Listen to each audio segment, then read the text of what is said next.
यार एक बात बताओ, कभी ऐसा फील हुआ है कि तुम सब कुछ सही कर रहे हो फिर भी चीजें काम नहीं कर रही?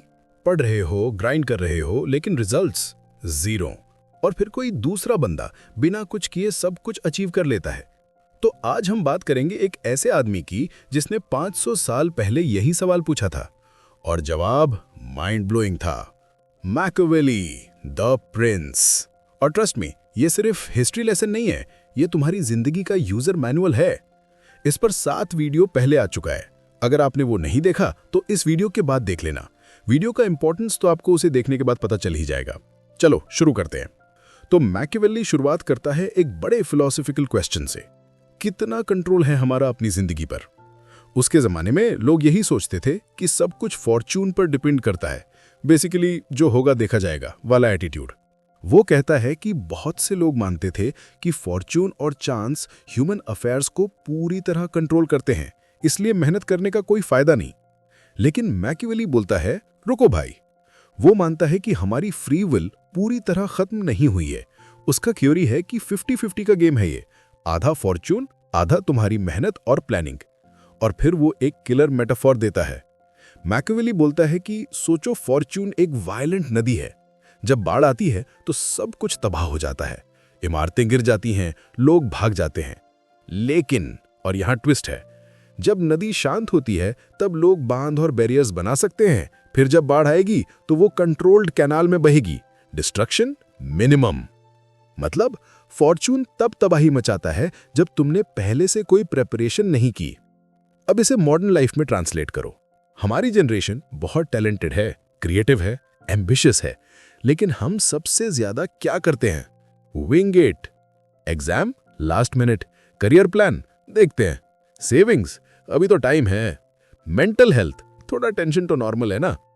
और फिर जब लाइफ में कोई अनएक्सपेक्टेड क्राइसिस आती है, job loss, breakup, family emergency, economic recession, तो हम पैनिक मोड में चले जाते हैं क्योंकि हमने बांध नहीं बनाए। मैकियावेली बोलता है कि अगर इटली ने जर्मनी, स्पेन और फ्रांस की तरह प्रॉपर मेजर्स लिए होते तो बाढ़ इतनी तबाही नहीं मचाती। अगर तुमने स्किल्स डेवलप की, नेटवर्क बनाया, फाइनेंशियल लिटरेसी सीखी, तो जब रिसेशन आएगी तुम सरवाइव करोगे। लेकिन अगर तुमने सिर्फ वाइब्स पर रिलाई किया, गुड लक दोस्त, तुम बह जाओगे। याद है 2020 कोविड?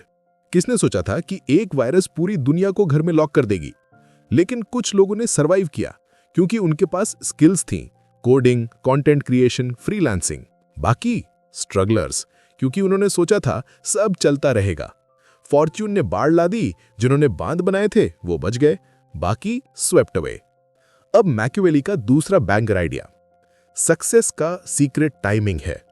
वो बोलता है कि एक प्रिंस आज सक्सेसफुल है, कल रूइंड, बिना खुद को चेंज किए। क्यों? क्योंकि जो अप्रोच एक समय में काम करती है वो दूसरे समय में फेल हो जाती है।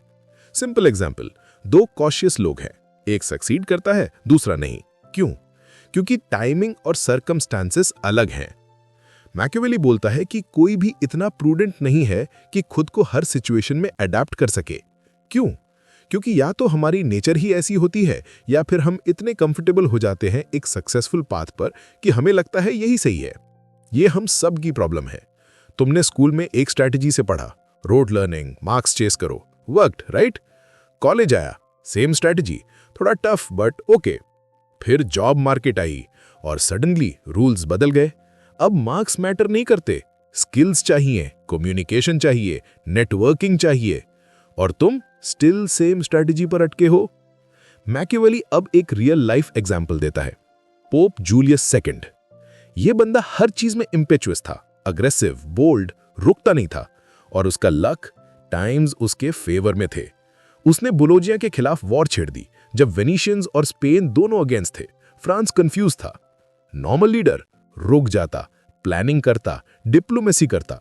जूलियस अपने फेयर्स डिस्पोजिशन की वजह से पर्सनली एक्सपीडिशन में कूद गया। रिजल्ट, स्पेन और वेनिस रुक गए फियर और कंफ्यूजन में। फ्रांस ने सपोर्ट दे दिया क्योंकि वो वेनेशियंस को क्रश करना चाहता था। जूलियस ने अपनी इंपेचुअस मूव से वो अचीव किया जो कोई दूसरा पोप प्रूडेंस से नहीं कर पाता। लेसन क्या? Sometimes boldness beats planning. लेकिन, और ये इंपॉर्टेंट है, मैकियावेली बोलता है कि अगर टाइम्स बदलते और कॉशन की जरूरत पड़ती तो जूलियस रूइन हो जाता, क्योंकि वो अपनी नेचर से डिविएट नहीं कर सकता था। स्टार्टअप फाउंडर्स को देखो, 2015 से 2020, move fast, break things, aggression reward हो रहा था, फंडिंग बारिश हो रही थी।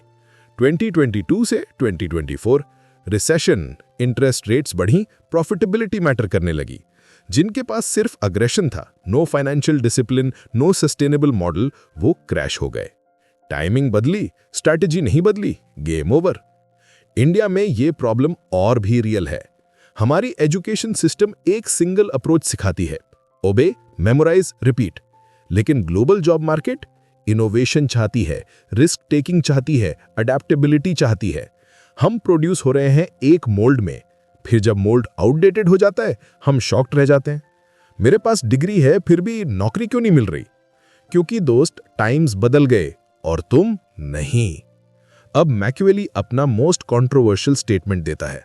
वो बोलता है, फॉर्चून वेरिंग है और मेन फिक्स्ड रहते हैं। जब तक दोनों अलाइंड रहते हैं सक्सेस मिलती है, जब अपोज हो जाते हैं फेलियर आती है। और फिर आइकॉनिक लाइन, फॉर्चून एक औरत है, अगर उसे मास्टर करना है तो फोर्स से कॉन्कर करो। वो बोल्ड लोगों से ज्यादा इजीली ओवरकम हो जाती है उनसे जो कॉशियसली प्रोसीड करते हैं। Okay, pause. हाँ, ये 16th सेंचुरी मिसॉजिनी है, हम उसे एक्नॉलेज करते हैं। लेकिन अगर तुम मेटाफर को डिकोड करो तो मीनिंग क्लियर है। फॉर्चून पैसिव अग्रेशन को रिवॉर्ड नहीं करता, बोल्डनेस को करता है। हमारी जनरेशन ब्रेव है।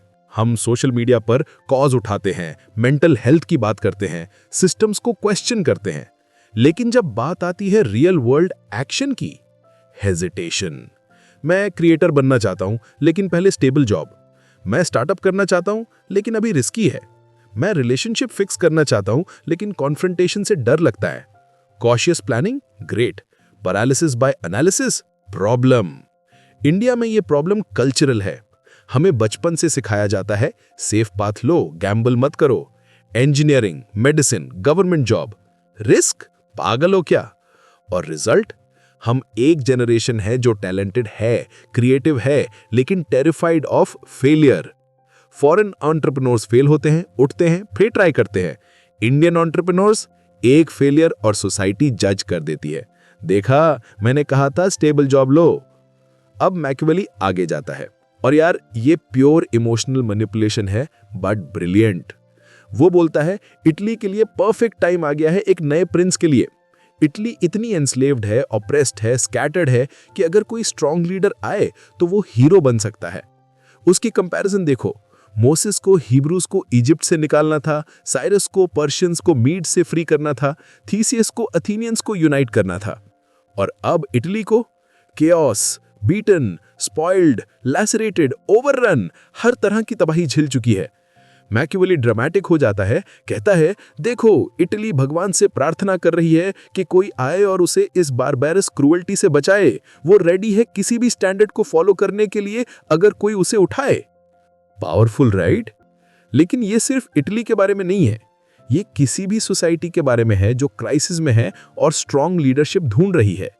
आज इंडिया को देखो, हम दुनिया की फास्टेस्ट ग्रोइंग इकोनॉमी है, टेक हब है, यूथ पॉपुलेशन का पावर हाउस है। लेकिन साथ ही unemployment crisis, pollution choking our cities, education system outdated, political division extreme levels पर है। हम रिसोर्सेज से भरे हैं, टैलेंट से भरे हैं, लेकिन लीडरशिप, हमें ऐसे लीडर्स चाहिए जो प्रॉब्लम सॉल्व करें, ना कि सिर्फ ब्लेम गेम खेलें। हमें ऐसी सिस्टम चाहिए जो इनोवेशन एनकरेज करे, ना कि स्टाइफल। और ये सिर्फ इंडिया नहीं है, US political division, climate inaction, Europe immigration crisis, economic stagnation, middle east conflict, instability. पूरी दुनिया मैकियावेली के इटली जैसी फील कर रही है। केओस है, कंफ्यूजन है और लोग डेस्परेट हैं for someone to fix it. यही रीजन है अथॉरिटेरियन लीडर्स इतने पॉपुलर क्यों हो रहे हैं। पीपल क्रेव सर्टेनिटी और स्ट्रेंथ, भले ही वो डेंजरस हो। तो मैकियावेली की फाइनल विजडम क्या है? गॉड सब कुछ नहीं करेगा ताकि हमसे फ्री विल और ग्लोरी का हिस्सा ना छीन ले। मतलब तुम्हें वेट नहीं करना है डिवाइन इंटरवेंशन का, तुम्हें खुद एक्शन लेना होगा। लाइफ एक पोकर गेम है। फॉर्चून तुम्हें कार्ड्स देगा, तुम्हारा background, privileges, challenges, but how you play those cards, that's free will. कुछ लोग एसेस के साथ भी हार जाते हैं क्योंकि उनके पास स्ट्रैटेजी नहीं होती। कुछ लोग बैड हैंड के साथ भी जीत जाते हैं क्योंकि वो बोल्ड खेलते हैं, अडेप्ट करते हैं, रिस्क लेते हैं। तो अब क्वेश्चन तुम्हारे लिए है, जब तुम्हारी जिंदगी में बाढ़ आएगी, और वो आएगी, तो क्या तुम्हारे पास बांध होंगे? स्किल बांध या सिर्फ डिग्री पर डिपेंड करोगे? फाइनेंशियल बांध या क्रेडिट कार्ड डेट में डूबोगे? मेंटल हेल्थ बांध या ब्रेकडाउन्स को नॉर्मल स्ट्रेस बोलते रहोगे? नेटवर्क बांध या अकेले स्ट्रगल करोगे? प्लानिंग बोरिंग लगती है, प्रेपरेशन स्लो लगता है, but when the flood comes, वही तुम्हें बचाएगी। इंडिया अभी क्रॉसरोड्स पर है। हम बन सकते हैं global super power, tech hub, culture exporter, या फिर हम बन सकते हैं एक कंट्री जो टैलेंट वेस्ट करती है, पोटेंशियल स्क्वांडर करती है और अपॉर्चुनिटीज मिस करती है।